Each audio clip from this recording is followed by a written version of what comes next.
I'm excited about this episode of the Elite Recruiter Podcast. I have a special guest with me, William Spengler, who's got such an interesting background when it comes to the recruiting space. He is, I don't want to say like has done it all, tried it all, and has been successful in many places. But, right now he's building his own firm. He's the CEO of Frederick Fox, and, he's built out an amazing business model with that team. But Will, just want to start off by saying welcome to the podcast. Thanks, Ben. I really appreciate being on here. So it's good to get some airtime with you. So before we get started and all the things that I want to talk about with you, sure. How did you even get started in the recruiting space? Yeah, that's a great question. But so I've been in the recruiting space about 12 years, and I started because I was actually an accountant, and I got my degree in accounting. And when I worked as an accountant through school, I quickly learned that accounting was not for me. And so when I came out of college, I wanted to get into sales. I wanted to control my own income, but I had this really analytical brain. So I actually sold roofing for 2 years. Roofing, I sold solar, I actually sold paper as well. And I did door-to-door sales. And then I got a call from a deco group, and they said, hey, you've got this degree in accounting. You've sold for 2 years. We think you could be a good recruiter. And, I signed on the line, and 12 years later, here I am. So when you were in college, did you ever even think about a career in recruiting? I didn't even know it was a real profession, to be honest with you. I remember when I met the recruiter that recruited me, I was shocked that they weren't the employer that was actually hiring me. It was like a recruiter. I thought it was like a scam, to be honest. The guy's name was Brad. I love him to death. I'm still in touch with him, but I was so intrigued by what they were doing, that they were an agent, they were making money. And the guy at the time said, yeah, I'm making like 150 grand a year as a recruiter. And that just blew my mind. I needed to know more about what he was doing. So that kind of like a similar thing with me. I wanted to become an intelligence analyst. And one of my friends actually worked for the Pentagon. Was just like, you're too much of a people person. You'll suck at being an intel analyst. Yeah. So met a friend that was a recruiter, and he was just like, yeah, making six figures. And I'm like, wait, you're talking to people all day? Yeah. How does this go down? What is this? who pays you? It's funny. Yeah. So tell us about Frederick Fox.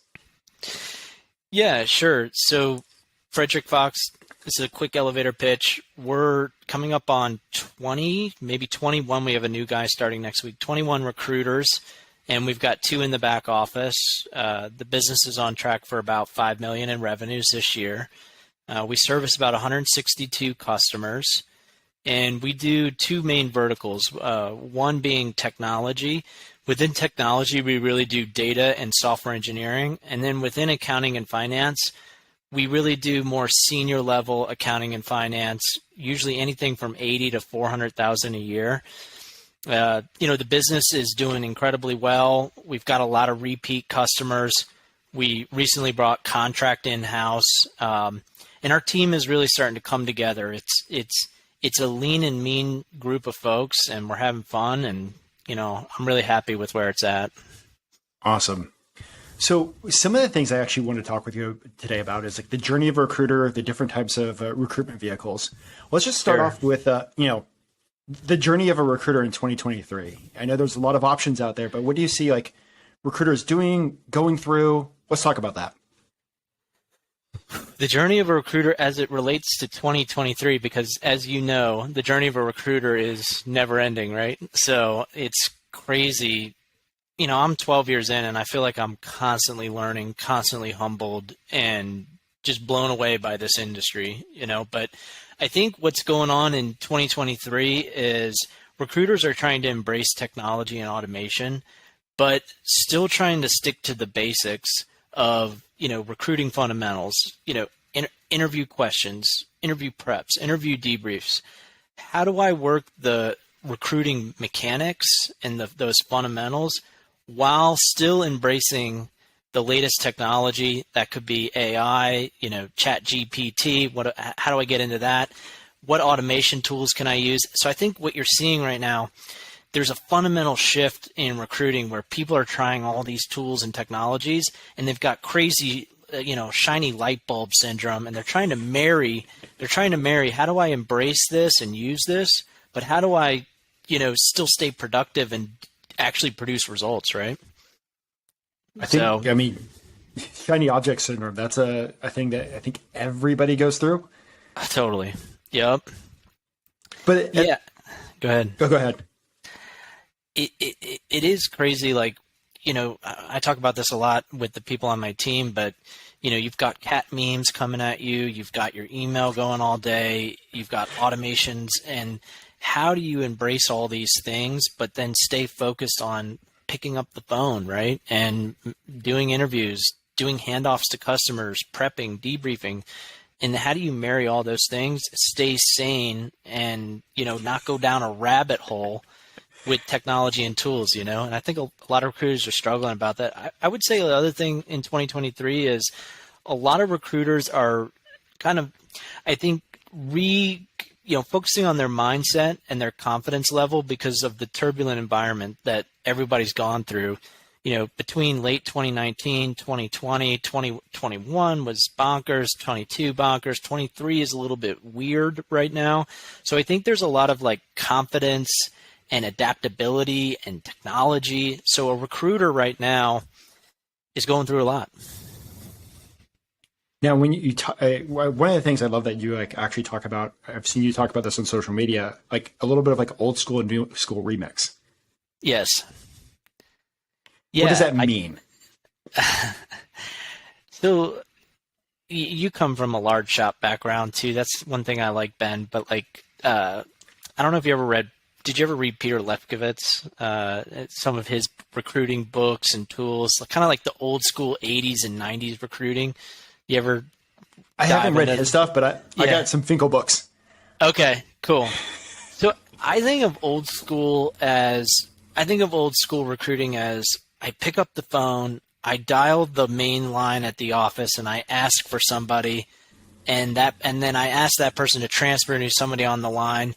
I pick up the phone and I get it done, right? An old school recruiter even waits at the bottom of the elevator or tries to sneak past the receptionist and does, sneaky things to get recruiting done, right?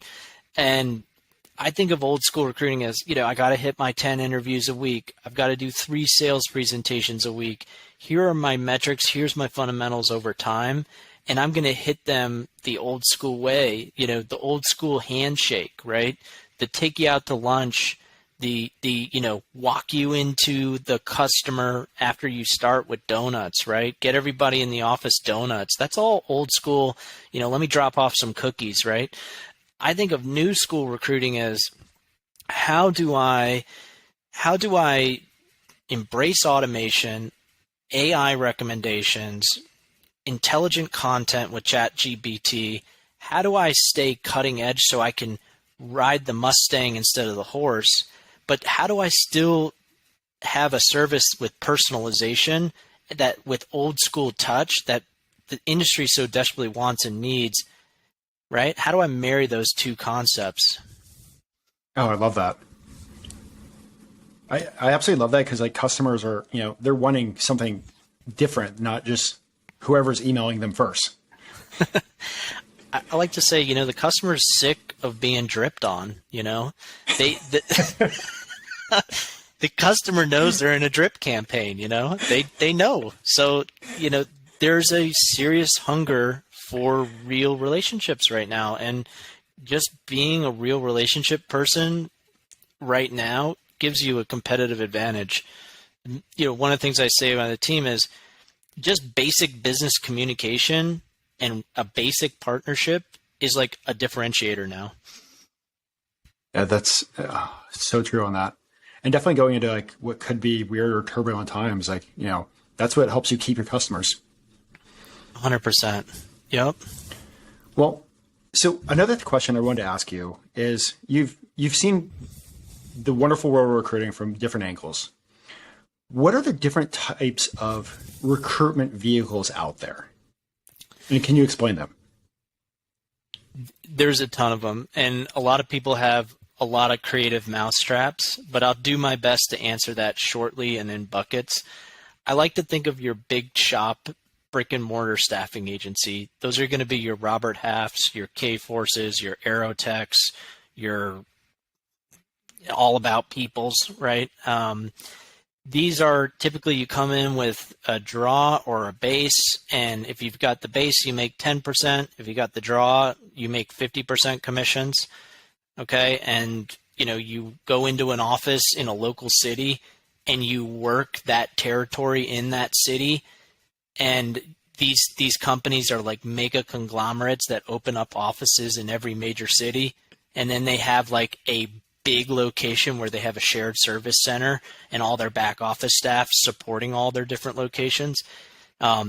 These companies are masters of what they do. I mean, they've been building the playbook for 20 years, right? And there's thousands of these recruiters out there in these corporate machines, and they work, right? They work incredibly well. They've got good brand recognition, okay?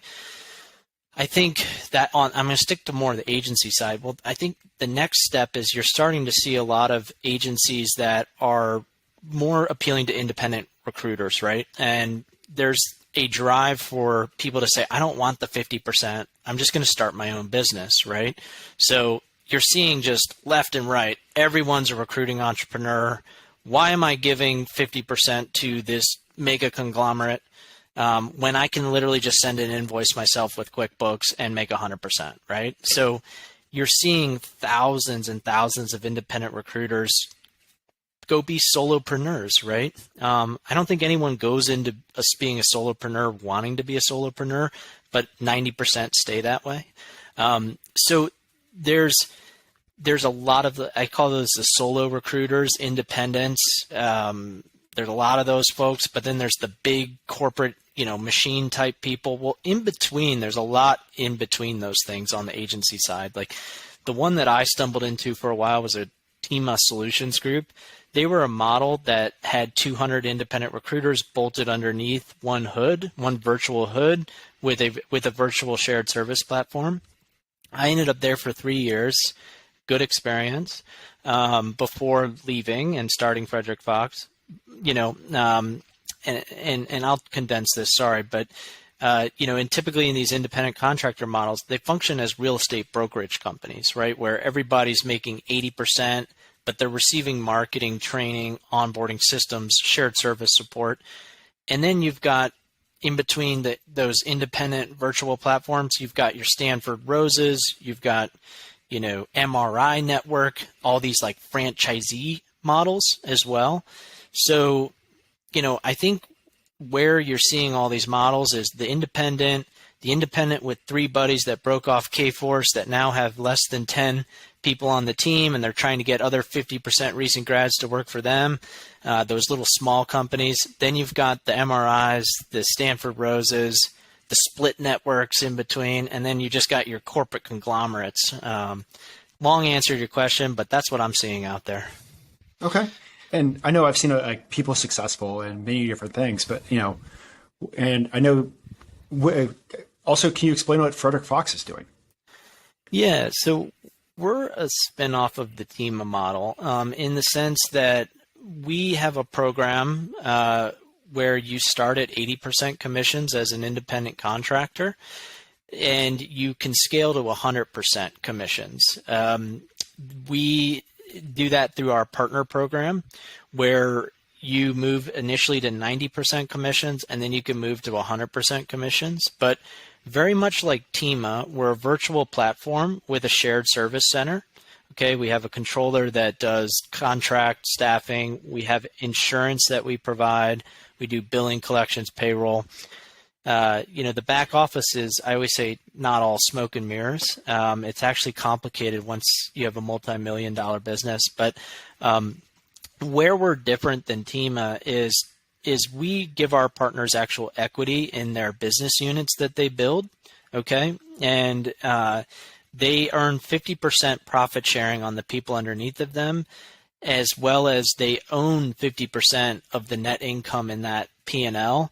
So in the event of a sale, our partners actually own the net income and the profit sharing that they've created. That's different than anything that we've seen out there. Atima has zero equity for their partners. Essentially, everyone there is an independent contractor with zero equity, making one person with 90% ownership of the business, because he gives senior partners 10%. But they're in that model, you're really just an independent contractor building one person's business. In our business model, our partners are building their own business within our umbrella, if that makes sense. Happy to dig into it more, but few things versus Tima. We have 1/3 the shared costs, 1/3 the general administrative costs per member. We pay 5 times the profit sharing, and we're just run very operationally smooth with equity ties and a lot more, I would say, value creation for somebody that wants to build a business. I think that's great. And 2 points on that I think is interesting. One, it's your team's actually getting equity. My wife spent years helping build a kind of like a data science staffing company and training company. It got sold. Yeah. Zero equity. All those years of work. Yeah, I mean that's what you get at like the big corporate conglomerates, right? Build a team in let's say Phoenix, Arizona, and we'll give you a P&L, but we're only going to give you a 10% profit sharing bonus. We're just giving you a 10% bonus on your team, but you don't own anything. So the reason why that matters is that if the owner sells the business and gets a 10x multiple or a 6x multiple, you don't participate in any of that. In our model, you do. That is it's like you're building somebody else's value and equity, but all you're receiving in return is a bonus in these big shops. And I think I think the main reason people want to go independent, especially in our generation, is they want to feel like they can leave something to their kids, or they own something, or they're leaving a legacy, or they're working not just for somebody else, they're working for themselves. And so our model, we always say it's the closest thing to communism that we could possibly build while still being a business and profitable. And, that's our model, and we're running with it. I absolutely love it. And for some of the agency recruiters out there, I was at a big box for a while, loved it, blew my mind, had such fun there. But I think what kind of woke me up one day is when, I think my gross profit margin was something like $650,000 for the year. And I think I made like $60K. Yeah, you and me both, brother. Taking for a ride. And I was like, wait, where'd all this money go? Someone on my team, Rob Thomas, he's one of our partners. He always says, you see how much your gross profit is and then how much you take home. And once you see those things clearly and the light bulb goes on, once you see that, you never unsee it, And that year that was like that 650 gross margin profit, I opened up an account that I signed, sealed, did everything with it, and then they took it away from my territory. And that one account brought in, I think it was something like $1.7 million in revenue that year that I didn't even have access to anymore. I was just like, I'm done. It happened to me too. I always say, here comes the national account manager, right? As soon as you get a cut, here he or she comes, right? We're going to roll this out nationally, and all of a sudden all your commissions is gone, right? I always say, they're basically these national accounts people. They're trying to feed on your customers, and then they're trying to get multiple points of contact within the same customer, basically to make you expendable. So if you leave, they retain the customer. It's a good business strategy. And I think for me, that was like one of my wake up calls. Totally. Well, let me ask you another question. Sure. Your search firm, you guys are constantly bringing on onboarding recruiters. A lot of the listeners are also looking for recruiters on their team. What makes a good recruiting hire, and what do you look for? That's a good question. I really look for coachability and humbleness. I feel like the best recruiters know they're climbing a hill, and they know where they're at on the hill. I think it can be painful because every recruiter, usually the not so good recruiters, have the biggest egos, and they always think that they're number one. I have a joke where I say every recruiter thinks they're the best recruiter alive until they actually get like in an agency and realize they're not that good. And that sounds a little, but I prefer the people that are humble and honest and transparent when you're interviewing a recruiter. Like I always say this, like, be honest with me. Where are you at? Are you a salesperson? Are you a delivery person? I'm going to know 90 days in when you join, and I'm going to know your technical chops. I'm going to know how many customer relationships you have. I'm going to know if you're telling me you do 15 candidates a week, I'll know in 90 days that you can really only do 5 or 6 a week. I would prefer you just be honest with me up front so that I know what I'm getting into. And I would rather someone be honest, coachable, and tell me where they're at, because if they've come to grips with the reality of their skill set, then I can help get them to the next level without their ego getting in the way. Awesome. Great stuff to look for.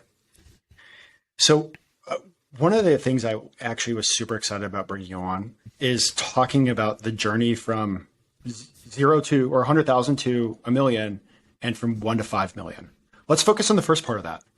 Talk about the journey that a recruiter has to go through from 100,000 to a million. Yeah, and I'm going to go based off of like billings, right? A million in billings, because a lot of recruiters are a little sneaky about a million. Like it's really their top line contract and consulting revenue, right? And then you find out their gross margin's really 200,000, right? I'm talking about gross margin 1 million. How do you go from 0 to 1 million? For me, it's really taken 12 years. I've heard of other people that just come out swinging, and they jumped into nursing staffing in 2020, and their second year in nursing staffing, they built $1 million. That was not my journey and path. I had to go through a lot of freaking pain just even to break 200 grand. So I'll tell you, my first 3 years in the business, this is working for a big shop. I only billed 120 grand, then 150, then 175. And I had always been good at everything that I've done, sports, and recruiting really humbled me. Why couldn't I become a big biller? Don't you know when you join a big shop, they're like, everybody makes 6 figures here. And then you get in and you realize, wait a second, there's only like one person, everybody's making 50, 60K, and so for me, it was, I had to go through those first 3 years of like a lot of pain, a lot of learning. I constantly tried to skip corners. I think when I really started to break through in year 4 and year 5 is when I kind of got up to being a 3 to 500K biller. That required a lot of consistency. That required building a book of business that was repeatable. I was only doing Phoenix at the time in year 4 and 5. So I had built by then, after 3 years, like an actual book of business that was repeatable and sustainable and referrals. And so the other side of that too was working for a big shop as a 500K biller, I had a lot of like delivery support that they were investing into. And so when you have, people working really hard, delivering for your customers, it's a lot easier to bill 500K. When I jumped out of that and I went more independent in 2017, I actually went back from being a 500K biller back to only being like a 200K biller again, being independent, because I had to relearn how to bill at a high level as an independent. It's a lot different when you're selling a brand that no one's ever heard of, and you don't have delivery support. You don't have the big corporate conglomerate and machine. You don't have leads calling in. You never work. You know what I mean? And Yep. So when you're stripped to your bare bones, I always say I really learned who I was. I thought I was this big biller, but then when you stripped me of all the corporate machine, I was really only like a 250, 270K biller. I couldn't really do much more than that. So that was around 2017 that I went independent. I didn't really get to the $1 million mark, which is this year, really on track for it, and in towards the end of last year too. That's been a process and a journey. And there's a lot of levels. I initially started as a full desk up to 600, and to get this, to get to 600,000, that's when you have to really have a routine. You have to wake up early. You have to put in 8, 9, 10 hours a day. You have to calendar block. You have to be on your game. Okay, 600K is on your freaking game, and you've got to hold yourself accountable every single week to very high metrics, and you have to control your inputs over time. But it's all about consistency at 600K. Rhythm, routine, and consistency, and you can get to 600K. 600 to a million for me has been, what systems do I have in place? It's been getting fully on the sales side. It's been getting delivery support recruiters, mushrooming out customers, getting repeat business, and building a delivery arm underneath me so that I can continue to sell. Awesome. That's great. So do you mind if you share like what you think like a successful recruiter and their KPIs should look like to be a big biller? Yeah, it depends on if you're on the sales side, the recruiting side, or full desk. Do you prefer I start with any of those, or? Let's start with full desk. Okay, in my opinion, to successfully run a desk, if you want to be, I'll just give you my numbers at 600K. I averaged 9.8 handoffs a week, and then I did 3 client presentations a week every single week. Awesome. That's the key. That's the key. It's not I do it one week and then I fall off a cliff next week, or I get COVID one week. So in that example, it's, okay, I do 9, I get COVID and I don't do anything the next week. Well, now I have to do 18 when I come back if I want to stay. So it's all about consistency over time. Great numbers, great advice. And to be successful just on the recruiting side of the house, like what kind of numbers should you be hitting?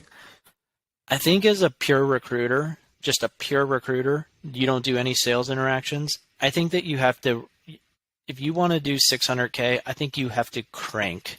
I think that you have to say, this is a numbers game, and I'm going to play the numbers. I don't fall in love with candidates. I don't do 30-minute interviews. I control the process, and I send 15 candidates a week. That's 3 a day. I've got good candidate control. I don't fall in love with them anymore. I'm able to separate myself emotionally.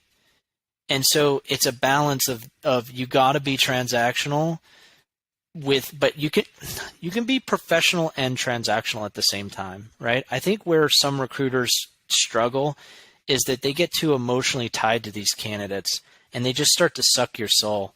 You got to be careful with that. And I think the best recruiters know how to package that up and run the numbers.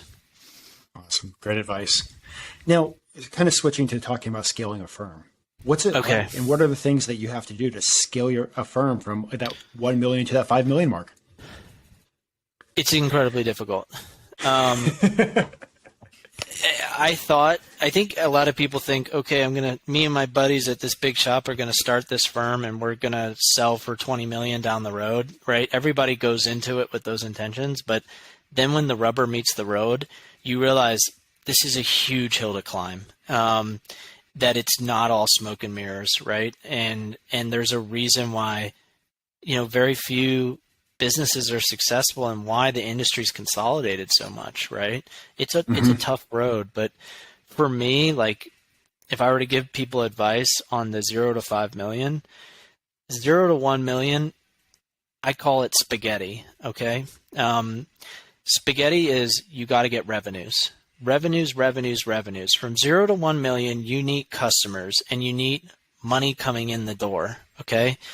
You need customers and revenue. And that gets your brand up. It gets your customer list up. Even if you're losing money to get revenue, you need to get revenue to 1 million. Okay. 1 to 2 million, I think, is spaghetti and meatballs. Okay. So what is meatballs? I think of meatballs as costs. Okay. So 0 to 1 million, I got to get revenues. 1 to 2 million, I need to understand what are my actual expenses and my costs for running my business, and am I even profitable? Okay. And 2 to 3 million is all about processes. It's about infrastructure and starting to set up leadership structures within your business. Okay. 3 to 5 million, you've got revenues, you've got a growing customer base, you're getting better at cost control, you've got infrastructure, and you're just starting to do leadership. But in that 3 to 5 million mark, you really got to focus on training and onboarding. I think a lot of people underestimate training and onboarding. You have to have learning management systems. You have to have processes in your business. You have to have automation, and you have to have niche control. I know I don't know much about 5 to 10 million, but I have learned that from 0 to 5 million. You've actually hit something that I've had a few guests on, people like that 5, 10, 15, 20 million mark and above. So much of it, everybody talks about the importance of onboarding and training. And that's something I feel like, most recruiters never got started in the industry properly with. Yeah, you hit something huge. I mean, onboarding and training, you can never assume that another recruiter knows what they're doing. And that sounds terrible to say that. Unless you hire somebody that's out of like Robert Half or K-Force, and they just went through these really great training programs. If you hire outside of that, you literally cannot assume that anyone has the raw fundamentals of the business. So in hiring people, you realize each person brings something unique to the table, but you realize that you need to have fundamental recruiting training. You need to have sales training, recruiting training, systems and process training within your ATS and CRM and how you log things.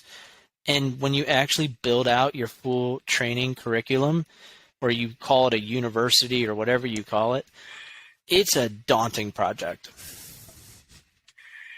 And like I said, it's the firms that have been high revenue firms. It's something that it surprises me in the interview. It was like that becomes one of the important things for their success.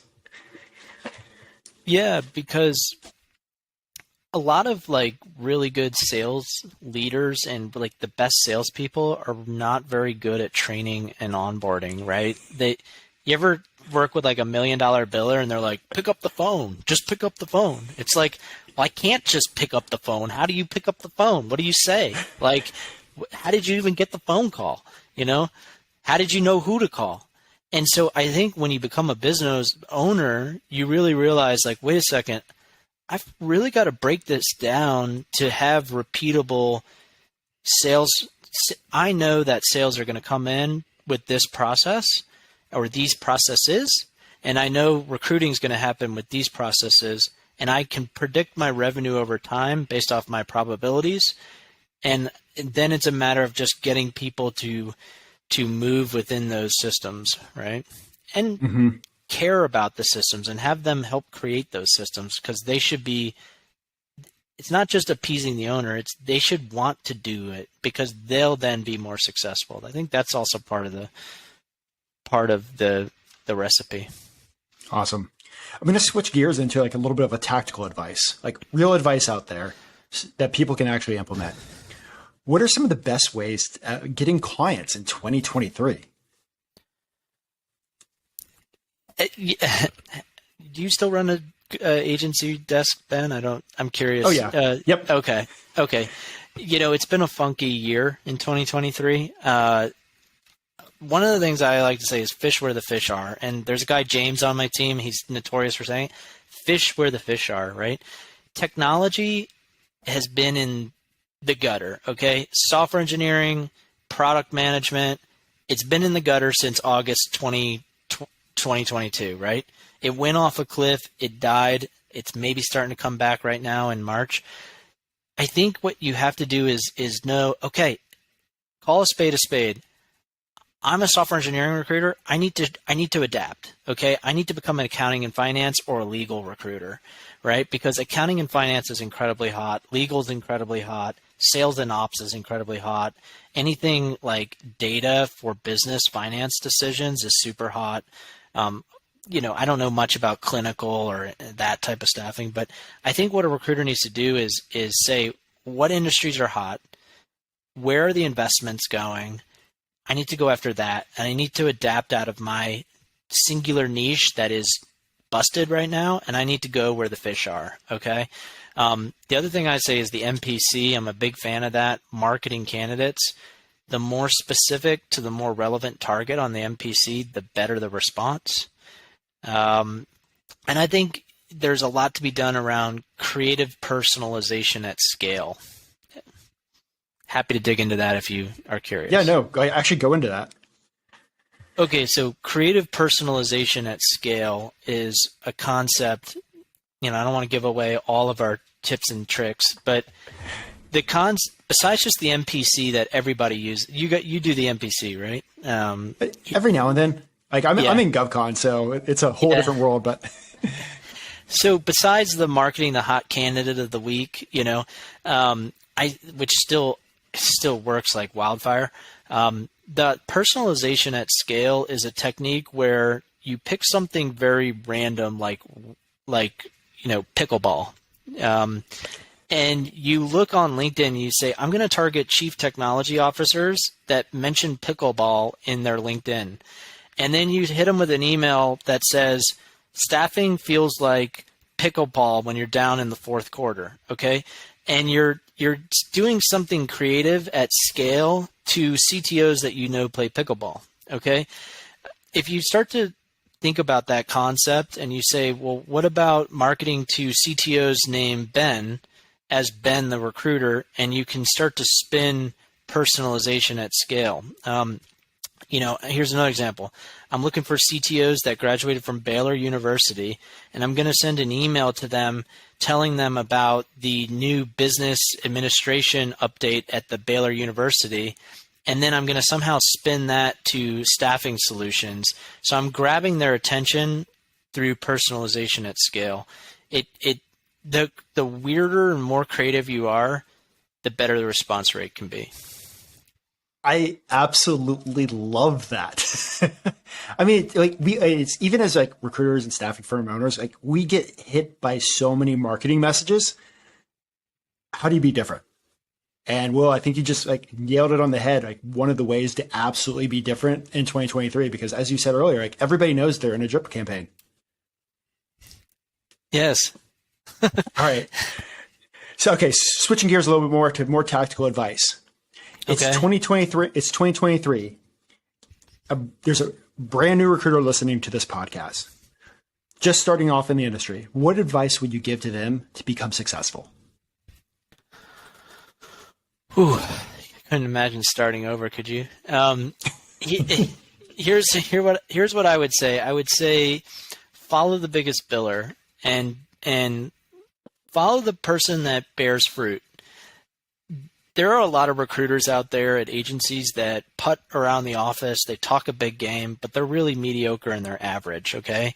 What I would say is study the big biller, ask them questions, soak as much as you can, listen to how they're on the phone, ask them how they get leads, what are their metrics, what do they hold themselves accountable to? I think the best thing you can do as a new person is identify the biggest biller, whether you like them or not, and just set your ego aside and learn and soak it up. I love that because that's actually what I did at Aerotech. And I don't think I've really mentioned this story on this podcast, but they pulled me aside. I think it was like 2-3 months in. They were just like, hey, we're going to fire you. You suck. Like, you absolutely suck at recruiting. And I was just like, I kind of went home and sulked. And then the next day, this is before, like LinkedIn was so new, like barely anybody was using it. So you couldn't like just hop online and find people. So I looked at the Aerotech's like leading, top producers in every industry. And I just started cold calling everybody like, hey, you got time like after work? Can we chat? And literally just cold call, talk, and tried emulating what they were doing. And it took me to being like one of the top producers in my division at Aerotech. But it was just like, you hit the nail on the head. Like that was kind of like what I did. Yeah. It's because you're smart and you're coachable and you're adaptable and you weren't going to let your ego get in your way, right? It's amazing. Like Tiger Woods has a golf coach, right? Obviously now because he's struggling, but even at his prime, he had a coach. And so you should always be seeking mentors and coaches and learning and asking questions. That is the smart thing to do. Me being a $5 million business, I regularly talk to a guy that owns a $30 million business and another guy that owns a $60 million business and another guy that owns a $100 million business. I have recurring calls with them. I say, what are you doing? How did you do that? Walk me through it. Like, you can always be climbing the hill and learning from somebody else that is further down the path. Awesome. So I'm going to ask the same question, but for experienced recruiters. What advice would you give experienced recruiters to be successful in the recruiting game? It depends on the experienced recruiter. I think what I would say is that you got to learn how to learn again. A lot of really experienced recruiters that maybe they missed the technology wave and they're still trying to stay relevant. They have to learn how to learn again. They were really good in the 90s, the 2000s, the 2010s. The second automation came on the scene in 2015. They started to become less relevant. So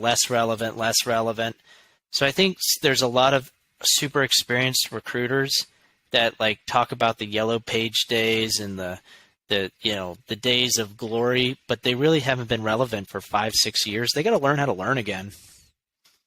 That's great advice. Definitely in a world that's constantly changing. All right. So again, the next few questions I have are questions I just absolutely love, asking every guest. Is there a book that has had a huge impact on your career? Yeah, that's a good question. One of the books that I always, of course, I read a lot of sales books, like Brian Tracy. I've read a lot of him, but like The Psychology of Selling. But that's like a must read. But there's a book that I think that it actually had the best impact on my career, and it was "Don't Feed the Monkey Mind" by Jennifer Shannon. So, okay, why? A lot of what it's actually not a recruiting book. It's actually a book about anxiety and fear. And after I read that book, it had the biggest impact on my career because it gives you coping mechanisms for tackling your anxiety and your fear. And I'm an anxious person. I got my mother's genes on that. My father has zero. He doesn't have an anxious bone in his body. But I've dealt with a lot of anxiety and fear, and my success has been hindered by my own anxiety and fear.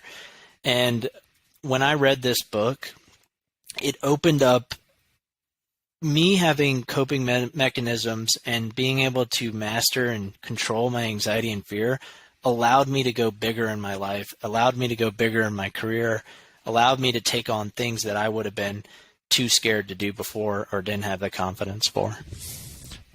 I'll definitely check out that book. I think, it's one of the things that, we talk about in the recruiting industry constantly is, fear holds a lot of people back from being the best recruiter that they could possibly be and living the best life that they could possibly live.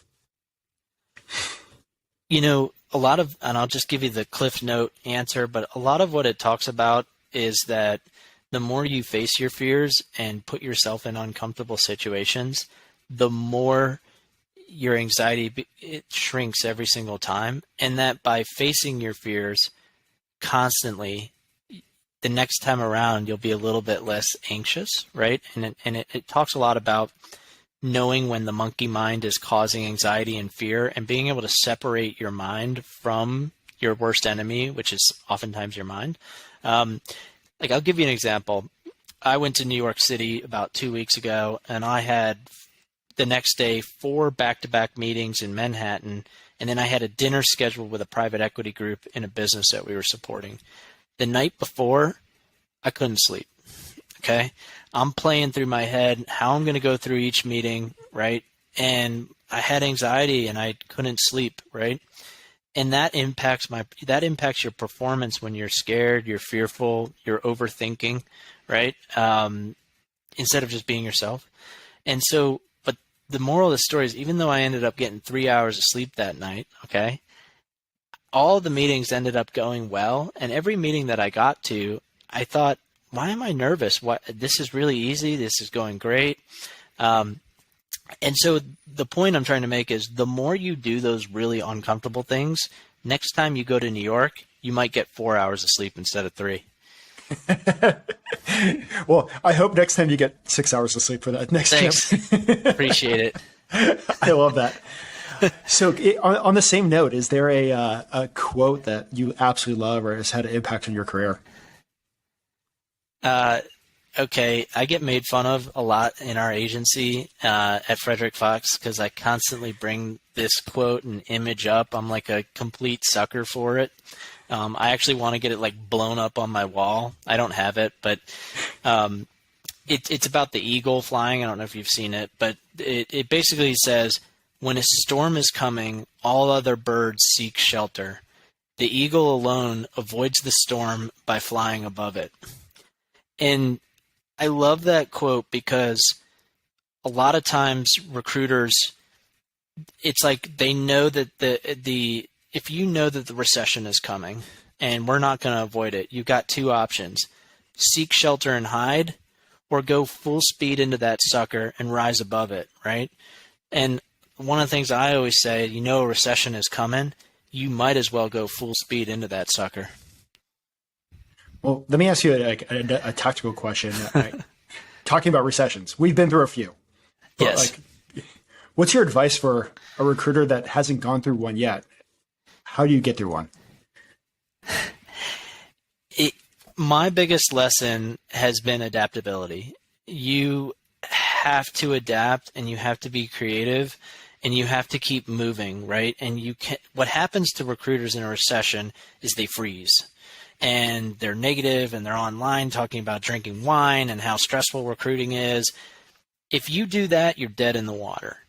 When a recession comes, I'll give you an example. In 2020, when the pandemic hit, I had just started my business the year before, and there was a guy that wanted to go into partnership with me, scaled up to 10 million in 2020, and I had only done like 200 grand during the pandemic. And I said to him, I was like, how are you doing 20 million in 2020? I'm like frozen over here. And he said, well, as soon as the COVID came out, I started targeting laboratory businesses that did COVID tests, and they were staffing up like crazy. I got 300 contractors out at laboratory sites that tested for COVID. And so that's the difference in a recession is, are you frozen and freezing and crying yourself to sleep? Or are you saying, who's out there making money? What's going on right now that I can latch onto and support? And I'm going to adapt. I'm going to get out of my comfort zone. I'm going to stop being frozen, and I'm going to adapt, and I'm going to find the business. Awesome. I love that. Well, Will, really just want to say thank you for coming on the podcast. Before I let you go, is there anything else that you'd love to share with the listeners? No, I appreciate being on this, Ben. I look up to you in the industry. You've got a great podcast. I appreciate you giving me the airtime. If anyone listening is interested in the Frederick Fox model and what we're doing, I'd love to speak with them and peel back the onion more on what we're doing. We're looking to add people. And so thanks for listening, and have a good rest of your Friday, Ben. All right. All right. Sounds good. And for the listeners, until next time, guys.